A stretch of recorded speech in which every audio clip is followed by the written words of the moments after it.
Hello बच्चों, स्वागत है आपका एक और नई वीडियो में। तो बच्चों, आज हम आपके लिए लेकर आ चुके हैं एमपी बोर्ड के कक्षा 9वीं के हिंदी के पेपर के बारे में। तो बच्चों, आप सभी लोग वीडियो में लास्ट तक जरूर बने रहिएगा। वीडियो को स्टार्ट करने से पहले अगर आपने अभी तक हमारे चैनल को सब्सक्राइब नहीं किया है तो चैनल को सब्सक्राइब जरूर कर लीजिएगा और बेल आइकन का प्रेस कर लीजिएगा, जिससे आपको हमारी आने वाले लेटेस्ट वीडियो की नोटिफिकेशन मिल सके। तो बच्चों, अगर आप बेल आइकन नहीं ऑन करेंगे तो आपको हमारी आने वाली लेटेस्ट वीडियो की नोटिफिकेशन नहीं मिल पाएगी और आप हमारे वीडियो देखने से वंचित भी रह सकते हैं। इसलिए देखते हैं बच्चों क्या क्या देखिए। इकाई फर्स्ट दी हुई है, प्रश्न नंबर दिया हुआ है, सही विकल्प चुनकर लिखिए। पहला दिया हुआ आदिकाल की समय सीमा, इसके आपको 4 ऑप्शन दिए हुए। सन 993 से सन 1318 तक। गा नंबर दिया हुआ सन 1843 से सन 1947 तक। गा नंबर है सन 1318 से सन 1643 तक।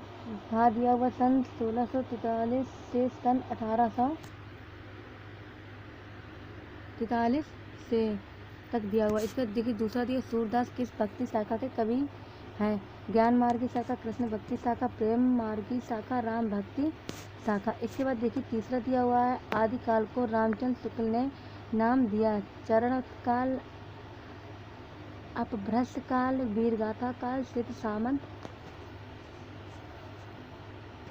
काल। इसके बाद देखिए चौथा दिया, वीरगाथा काल का श्रेष्ठ महाकाव्य है पद्मावत, साकेत, पृथ्वीराज राजतो या रामचरितमानस। पांचवा दिया हुआ, प्रेम मार्गी शाखा के प्रतिनिधि कवि हैं कबीर, जायसी, तुलसीदास या सूरदास। इसके बाद देखिए दिया हुआ है, छठवां नंबर दिया हुआ है, कृष्ण भक्ति शाखा के कवि नहीं हैं सूरदास, मीराबाई, रसखान या दादू। सातवां है, कबीर दास की भाषा है साहित्यिक अवधि, शुद्ध ब्रजभाषा, राजस्थानी, सदुक कड़ी। आठवां दिया हुआ है, हिंदी साहित्य का सर्वाधिक लोकप्रिय महाकाव्य पद्मावत, पृथ्वीराज राजतो, रामचरितमानस या रमाल राजतो। नौवां है, मूर्ति पूजा का विरोध है रसखान ने, कबीर ने, मीराबाई ने, तुलसी ने। 10वां है, रैदास कवि हैं राम भक्ति शाखा के, कृष्ण भक्ति धारा के, संत काव्य धारा के, सूफी काव्य धारा के। 11वां दिया हुआ है, छायावाद के प्रमुख कवि हैं 4, 6, 8 या 5।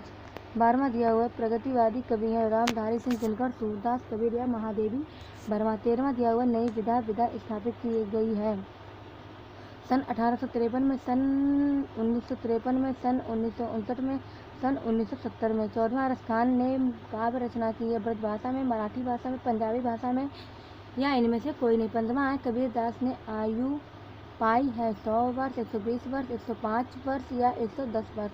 16वां है, कबीर को वाणी वेदनापूर्ण लग रही है कौवा की, कोयल की, कबूतर की या मैना की। इसके बाद देखिए दिया हुआ है, 17वां दिया हुआ, स्वर्ण किरण रचना है कबीर, रसखान, सुमित्रा पर इनमें से कोई नहीं। 18वां, ग्रामीण जीवन पूर्ण रूप से आश्रित होता है कारखानों पर, कृषि पर, सरकारी नौकरी पर इनमें से कोई नहीं। 19वां दिया हुआ है, मेघा आय रचना है राजेश जोशी की, माखनलाल चतुर्वेदी की, सर्वेश्वर दयाल सक्सेना, सुमित्रानंदन पंत की। 20वां, सुमित्रानंदन पंत के काव्य में इनके शब्दों की प्रधानता होती है, संस्कृत के शब्दों की, उर्दू के शब्दों की, फारसी के शब्दों की इनमें से कोई नहीं। अगला देखिए दिया हुआ प्रश्न नंबर सेकंड, स्थानों की पूर्ति कीजिए। पहला दिया हुआ है, खालिस्तान को हिंदी साहित्य का स्वर्ण युग माना गया है भक्ति काल, वीरगाथा काल। 2 ऑप्शन दिए होंगे, इसमें राइट आंसर आपको यहाँ पर भरना है। दूसरा है, चंद्र राय प्रसिद्ध कवि है वीरगाथा कालीन, रीतिकालीन। तीसरा है, भक्ति काल का प्रारंभ सन से माना गया 1318 से 1315 से। चौथा, ज्ञान मार्गी भक्ति धारा के प्रतिनिधि कवि हैं जयशंकर प्रसाद, कबीरदास। 5वां, मलिक मोहम्मद जायसी का बहुत प्रसिद्ध महाकाव्य है साकेत या पद्मावत। 6वां, ने बादशाह का कोना कोना झांका है तुलसीदास, सूरदास। 7वां, मलिक मोहम्मद जायसी काव्य धारा के प्रमुख कवि हैं ज्ञान मार्गी या प्रेम मार्गी। 8वां दिया हुआ, प्रगतिवादी कविता के समाजवाद से प्रभावित है कार्ल मार्क्स। 9वां, छायावादी कविता की प्रमुख विशेषता है सामाजिक विषमता, अलंकारों की प्रधानता।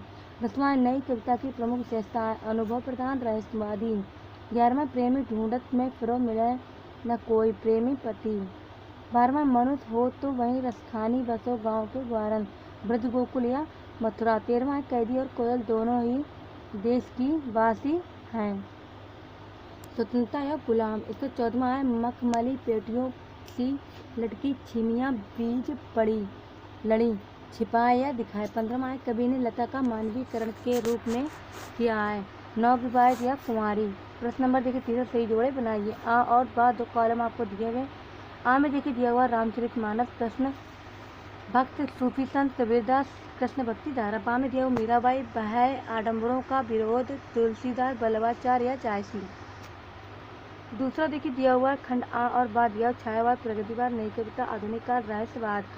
बा में दिया हुआ नागार्जुन 1953 से अब तक प्रगति को मानवीकरण छायावाद के समकक्ष भारतेंदु युग। तीसरा दिया हुआ देखिए इसके भी आपको दिए हुए हैं सही जोड़े आ और बा। आ में दिया हुआ कबीरदास सुजान रस्तान गर्म हवाएं माखनलाल चतुर्वेदी सुमित्रानंदन पंत।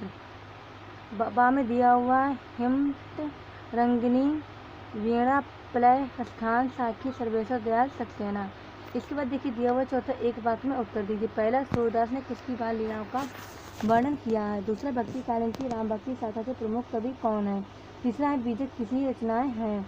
चौथा सगुण भक्ति की कितनी शाखाएं हैं। पांचवा भक्ति काल के नाम का आधार क्या। छठवां दिया हुआ वीर गाथा काल में किस काव्य शैली की प्रमुखता है।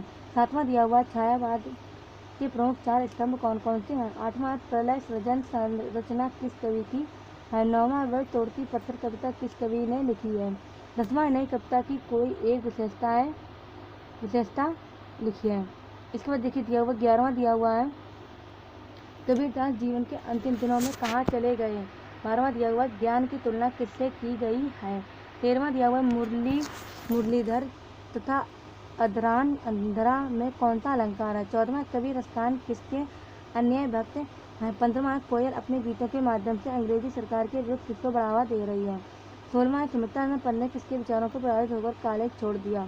17वां दिया हुआ चांदी की सी उजली जाली में कौन सा अलंकार है। 18वां गाँव में शहरी मेहमान दामाद की तरह सज धज कर कौन आया। 19वां मेघ के आगमन की सूचना देने आगे आगे कौन प्रसन्नता पूर्वक चल रही है। 5वां दिया हुआ सत्य और असत्य लिखिए। इसके बाद देख ले दिया हुआ पहला नंबर दिया हुआ है इसमें मीराबाई आदिकाल की कवयित्री है। दूसरा जायसी सूफी काव्य परंपरा के कवि हैं। तीसरा कामायनी के रचयिता तुलसीदास है। चौथा दिया हुआ तुलसीदास रीतिकालीन कवि है। 5वां राम भक्ति शाखा के प्रमुख कवि सूरदास है। 6वां सूर सागर भक्ति काल की रचना है। 7वां छायावाद में व्यक्तिवाद की प्रधानता नहीं है। 8वां दिया हुआ निराला जी की रचना कुकुरमुत्ता है। 9वां नई कविता में खड़ी बोली में रचनाएं अधिक की गई हैं। 10वां मानसरोवर वास्तव में कैलाश पर स्थित एक पवित्र तालाब है। 11वां दिया हुआ है ईश्वर काबा कैलाश में मिल सकता है। 12वां दिया हुआ काली को कितनों समुजय में यमक अलंकार है। 13वां मनुष्य रूप में जन्म लेने पर कवि ब्रज में गांव में बसना चाहता है। 14वां कवि ने कोयल को बावली कहकर संबोधित किया है। 15वां जेल में स्वतंत्रता सेनानियों से कार्य नहीं कराया जाता है। 16वां ग्राम श्री कविता में कवि ने नई अभिव्यंजना को स्थान दिया है। 17वां कवि ग्राम श्री कविता में कवि के अनुसार अमृत पक गए परंतु मीठे नहीं। 18वां पानी परात भर के रूपक अलंकार है। इसके बाद देखिए दिया हुआ है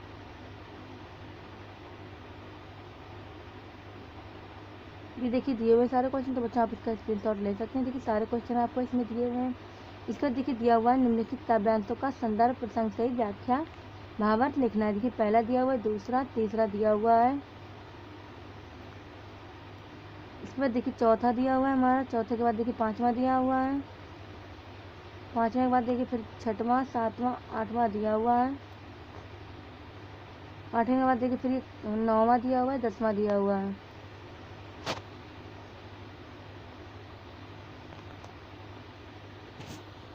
तो बच्चों देखिए हमने आपको बताया कक्षा 9वीं के हिंदी के MP बोर्ड के पेपर के बारे में। तो बच्चों अगर आपके लिए वीडियो थोड़ा सा भी यूजफुल लगा तो वीडियो को लाइक जरूर कीजिएगा, चैनल पर पहली बार विजिट कर रहे हैं सब्सक्राइब जरूर कीजिएगा और बेल आइकन को प्रेस कर लीजिएगा जिससे आपको हमारी आने वाली लेटेस्ट वीडियो की नोटिफिकेशन मिल सके। तो बच्चों हम आपके लिए ऐसे ही MP बोर्ड के और भी आपके लिए महत्वपूर्ण पेपर लाते रहेंगे। तो बच्चों मिलते हैं एक नए वीडियो के साथ। Thanks for watching video.